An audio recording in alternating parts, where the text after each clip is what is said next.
তিরমিজি শরীফের 2561 নম্বর হাদিস, ক্বালা রাসূলুল্লাহ সাল্লাল্লাহু আলাইহি ওয়াসাল্লাম ইহতাজ্জাতিল জান্নাতু ওয়ান নার। আল্লাহ নবী বলেন জান্নাত এবং জাহান্নাম ঝগড়া লাগছে। জান্নাত এবং জাহান্নাম ঝগড়া লাগার পর ক্বালাতিল জান্নাত, জান্নাত বলল ইয়াদখুলুনি আদ-দুআফা ওয়াল মাসাকিন, আমার মাঝে দুর্বল অসহায় মানুষগুলা প্রবেশ করবে। জান্নাত বলল আমার মাঝে দুর্বল অসহায় মানুষগুলা প্রবেশ করবে।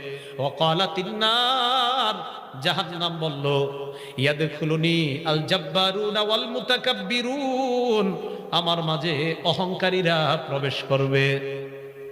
জাহান্নাম বলল, আল্লাহ জান্নাতকে আর জাহান্নামকে ডাক দিলেন।